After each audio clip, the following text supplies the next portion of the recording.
Hello everyone, I am the Commander Kirby. Welcome to my channel, the Commander Tavern. The Commander Tavern is a channel dedicated to my favorite Magic Gathering format. The Brewery is a series on this channel showcasing my spicy brews under the deck text. On this episode of the Brewery, I'll be discussing my take on a commander from Avatar, Sokka and Suki.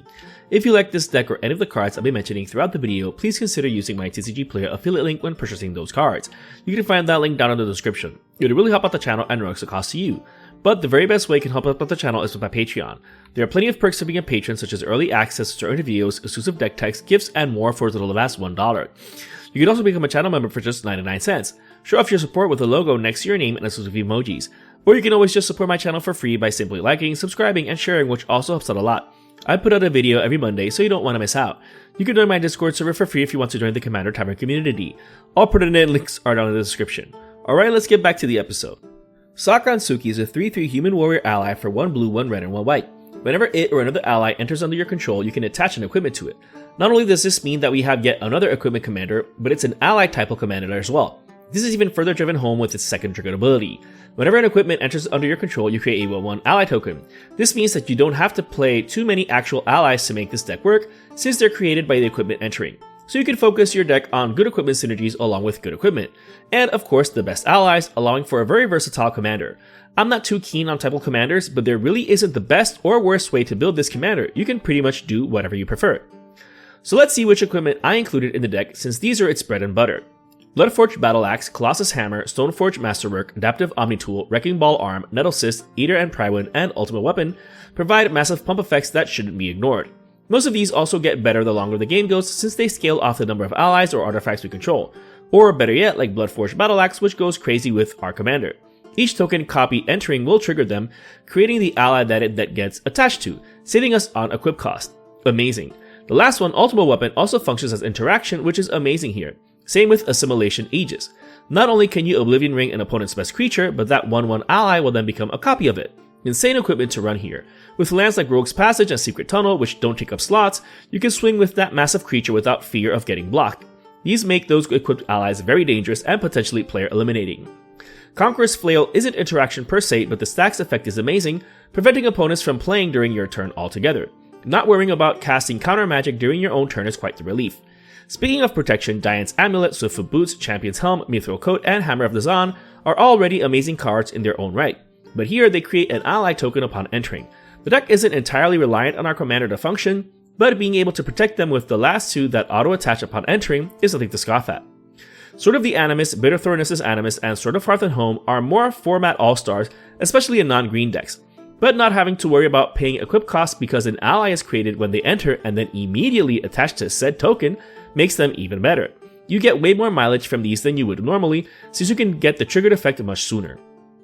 Skullclamp and Bioorganic Carapace provide card advantage, another component every deck needs. While the former will more than likely kill the token just created and attached to it, you get to draw 2 cards thanks to it, and then you can just pay 1 mana to move it to the next 1/1 ally token. Definite auto-include for this commander. The latter does a ton of work here since it draws cards equal to the number of modified creatures you control, which is hopefully a lot since equipment will auto-attach to the ally tokens they help create. Taco Goblin Weaponsmith, while obviously not a piece of equipment, creates equipment tokens with its landfall trigger, meaning that every time a land hits our battlefield, a rock token is created and therefore an ally token is created to attach to it. In a similar vein, Firion Wild Rose Warrior creates temporary token copies of non-token equipment that enter our battlefield, thus giving us yet another ally token via our commander. Best of all, he also gives our equipped creatures haste, allowing those allies to make the most of the temporary equipment token copies. Further equipment synergy is found on cards like Dalakos Crafter of Wonders, Zamriel Seraph of Steel, and Sephiroth Fallen Hero. Dalakos also gives haste to our equipped creatures but gives them flying on top of that, while also being a double colorless mana dork for casting artifacts or paying for their abilities. Zamriel gives our equipped creatures indestructible during our turn only, but that's fine since the deck aims to be pretty aggressive anyways. Sephiroth is absolutely insane here when he attacks. Our modified creatures all become 7/5 before any bonuses conferred from counters or equipment. Absolute insanity. Not only that, but we can sacrifice a modified ally token to reanimate him, which is something we can seemingly do effortlessly. Further equipment synergies can be found with what the deck is wanting to do anyways, like draw cards. To that end, the deck's running Pure Steel Paladin, Uthros Research Craft, Joyride with the Light Captain, Vidalcan Archimage, and Whirlwind of Thought. The Paladin only triggers when an equipment enters, but that's fine since most artifacts in the deck are equipment anyways. Plus, it also triggers off of token equipment entering too, which is amazing in this deck. Uthros has to be stationed first, but that's fine. Station it to the ultimate level and you get a massive beater, which is an amazing bonus. Jurba triggers off of any historic spell, meaning that non-artifact legends will also trigger here. The enchantment triggers off of even more spells since anything that isn't a creature will trigger it. Amazing. Shimmer Dragon is a beast here, almost always having hexproof. Not only is it a massive beater, but we can tap down 2 artifacts to draw a card at instant speed. We could just tap down 2 equipment to draw a card. I love this. Reliquary Tower, Thought Vessel, and Decantler of Endless Water are included due to how many cards this deck is able to draw into. And since it's a non-green deck, the mana rocks give even further value here, with Soul Ring being the only other mana rock in the deck, but that's to be expected. Fomori Vault doesn't take up a slot on the deck and digs so deep into our library it might as well be a tutor. We do have to pay 3 and tap it plus discard a card to activate, but that's fine. Well worth it here. Archway of Innovation and Uthros Titanic God Chord provide mana acceleration thanks to all the artifacts we should be having in play. The Archway is great since we could just tap down equipment, which don't need to tap for anything else, so they're always available. Uthros needs to be stationed to the max though, but with enough ally tokens that shouldn't be an issue. Or maybe with just one massive ally thanks to the beefy equipment. Last but not least, Brago King Eternal and Nahiri's Resolve provide amazing synergy by mass blinking all of our equipment. If we ever need to reset our board, we can just blink all those equipment and get at least that amount of ally tokens that they will just attach to. These cards are absolutely insane in this deck. Now that we saw all the equipment and its synergies, let's finally tackle which allies I included here. Sokka Sword Master and Longshot Rebel Bowman are obvious includes. Sokka makes our equipment practically free. This card is absolutely nuts here. Longshot reduces our non-creature spells by 1 generic, which obviously helps equipment, but our other spells too. On top of that, it burns all opponents whenever we cast them. So good. Sokka Tenacious Tactician is almost redundancy for our commander, since he creates an ally token whenever we cast a non-creature spell, so it's yet another way to get an ally token by casting equipment. However, since they don't auto-attach, I built this deck with Sokka and Suki instead. But, fortunately, Sokka still fits in here, which is great. On top of that, he gives our allies Menace and Prowess, which is great at pumping our whole board when we're casting equipment or other non-creature spells. Tuk Tuk Scrapper and Murasa Pyromancer provide interaction, which is something important to deck building. Not only will the goblin blow up an artifact when an ally enters, but its controller will also be significantly burned on top of that. What a busted card here. The Pyromancer helps deal with creatures by burning them whenever we have an ally enter. Seagate Loremaster and Titan Level Jara are obviously included because of the sheer amount of cards they can help us draw into. This deck has so many different ways that also overlap in drawing tons of cards that you almost never run out of gas. We can also create ally tokens via Jasmine Dragon T-Shop, Maskwood Nexus, and Gideon Ally of Zendikar.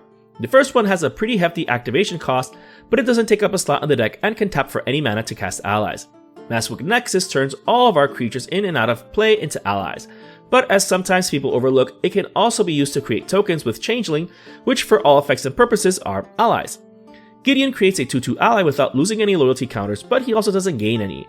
But that's fine since his +1 is pretty useful because he becomes an ally. Since he's already in play, he won't trigger effects for allies entering, but he'll count as another ally for effects that care about how many we control. His emblem is absolutely amazing, but you shouldn't definitely plus him first so you don't lose him after getting the emblem, because he's just so good here. Like Jasmine Dragon T-Shop, Ally Encampment, Secluded Courtyard, and Unclaimed Territory also help us cast allies. There aren't many actual allies in the deck, but our commander needs exclusively colored mana to be cast the first time, so these are essentially rainbow lands to always help us cast our commander, which isn't a bad floor for them. 3 Tree City is even better because they tap for an absolute ton of mana once we have a lot of ally tokens in play. Testing this deck actually quite surprised me in terms of mana acceleration. I mean, it's still running Wayfarer's Bauble and Navigation Orbit because it can't all be synergistic, but I was pleasantly surprised nonetheless. Don't worry, the deck is still running non-synergistic pieces of crucial to its function too. It has an Offer You Can't Refuse, Swan Song, Dovin's Veto, and Permission Denied for counter magic, Chaos Warp and Generous Gift for single target removal, Guffer Writes History and Unexplained Absence for multiple single target removal, and Raise the Palisade and Blasphemous Act for the board wipes. Naturally, Raise the Palisade being one-sided if ally is the chosen subtype, can also be used offensively to end the game. The last one is for emergency use only, but to be fair, this deck is all about creating 1/1 allies, which won't be that impressive against that player who reanimated half their deck or cheated half their deck onto the battlefield. Galadriel's Dismissal, Boros Charm, Clever Concealment, and Gallifrey Falls No More are included against opposing interaction. Phasing out is so important with token decks because if they were mass bounced, exiled, tucked, etc., you lose all your hard work. Mystic Sanctuary is included in order to recover any of these instants or sorceries. With half of the deck's 9 fetch lands, you can do so at instant speed, especially in response to a card draw trigger for that pro gamer move. Y'all know how much I love that one. Academy Ruins is included to recover any artifact in the graveyard, which is great not only at getting back epic equipment, but also cards like Wayfarer's Bauble and Navigation Orb to stay ahead in lands, which also helps trigger Toggle more often. The fetch lands also help trigger Toggle often, but that's just a super nice bonus. Last but not least is Abandoned Air Temple, another card that doesn't take up a spell slot here. Being able to sink mana into a land just to permanently pump our weenie army is something to scoff at. Speaking of lands, the rest of the deck is just the rest of the lands. The deck's running all 3 Surveil lands, all 3 Shock lands, Rogren Triome, and Command Tower, as well as 2 of each basic land for the land wrap effects in the deck. That being said, what I always say remains ever true. As with all of my deck techs, you can build your mana base according to your budget. Whether you include more expensive cards or even cheaper cards is up to you. You do you. Same with the deck's brackets, since this is a bracket 2 deck. You can up it if you wanted to. This brew is just an idea of how to build around Sokka and Suki. While this commander is open-ended enough where you can build it however you like, it's still clear that the focus is on equipment and allies. However, you can build it with however many or whichever equipment or equipment strategies you want, since Red-White has so many cards that care about equipment. Access to blue is just a massive bonus. But if you're interested in the deck list of this spicy brew of mine, you can find a link to it down in the description. I would like to thank all my patrons for supporting me, and a quick shout out to all my higher tier patrons, the Brewers, for their patronage. I'd also like to thank anyone using my TCG Player affiliate link, that also helps out the channel. I also want to thank any channel members, your membership is greatly appreciated. And to everyone, thanks for watching this episode of the Brewery of the Commander Tavern. I am Commander Kirby, and happy brewing.